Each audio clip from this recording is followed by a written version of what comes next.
Is technology killing photography? Steve from Backcountry Gallery here. And that question pops up with every new advance in camera technology, and I think it's time we address the reality of the situation right here in Africa in the legendary Serengeti National Park. And the truth is, some of you are not going to like what I have to say. I've been pointing the business end of my lens at one critter or another for decades. Looking back, I remember how matrix metering was going to make photography too easy and ruin it. I remember when Minolta first made autofocus widely available and how people lamented that it no longer takes any skill to capture a sharp photo. I remember when digital came out and how it was going to destroy the purity of photography. Not to mention advances in post-processing over the years, with each new feature subjecting photography to similar devastation. Of course, photography is still alive and well, despite these advances in technology. Today, we have concerns about how things like subject detection, artificial intelligence, advanced AF, insane frame rates, and pre-capture are making photography too easy. In fact, it seems we hear the same refrain each time a new bit of camera technology is introduced, and it's always some version of, oh, how did we ever get by 20 years ago when we didn't have all the electronic wizardry to take the photo for us? Pretty soon, we won't even need the photographer. The camera will be hooked to a drone and just go out and capture the shots for us. Sound familiar?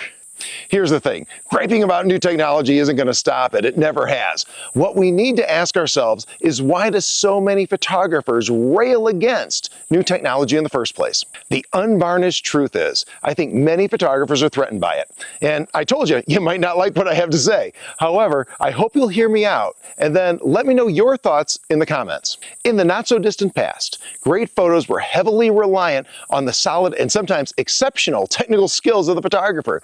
You could have the most artistic eye in the world, but if you lack the technical prowess to pull off the shot, you were destined for failure. And depending on how far you go back, in many cases, sheer technical skill was all you needed for your photography to impress the world and find its way to print.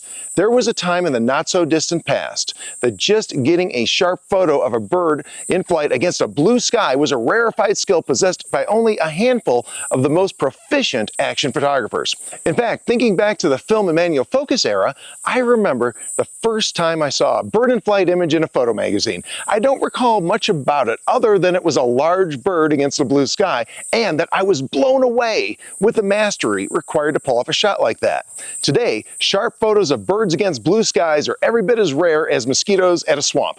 And it's not because we've developed some lofty skill set. It's because technology makes it far easier than in the past. And we continue to see this time and again. As our technology evolves, the quality of our images evolve right along with it. Shots that only a decade ago we considered challenging are done with ease today.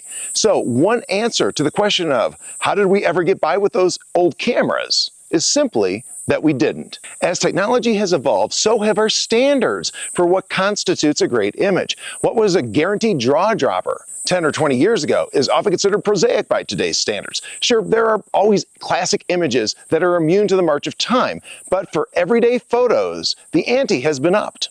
I also think advances in cameras are particularly alarming to those who have in the past relied heavily on their technical prowess to capture images the average photographer simply wasn't able to cultivate the skill set to manage.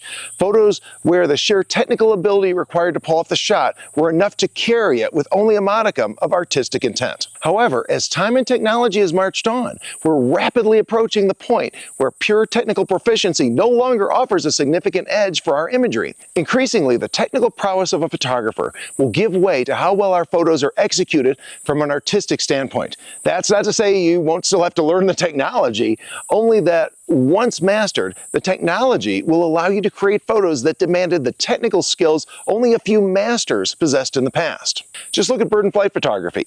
As mentioned, the pinnacle of bird and flight photography work used to be a sharp image of a large lumbering bird against a blue sky. Now, we routinely enjoy dramatic imagery of flying birds of all sizes in striking poses and against all types of backgrounds, captured easily by anyone who is willing to put in the time to learn how to use the camera.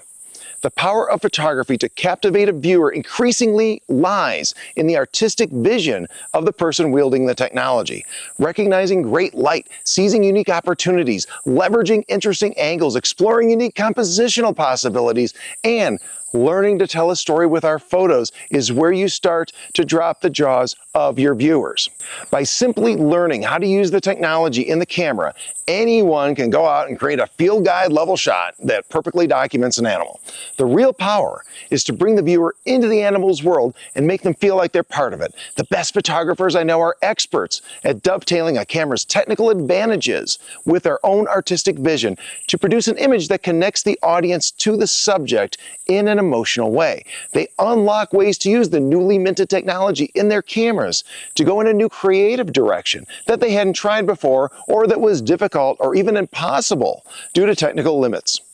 Instead of perceiving new camera technology as undermining my own abilities that I've worked hard to cultivate, I like to think of each advance as yet another opportunity to trade the cognitive energy I once used to chase technical details and instead to focus on the artistic aspects of the image.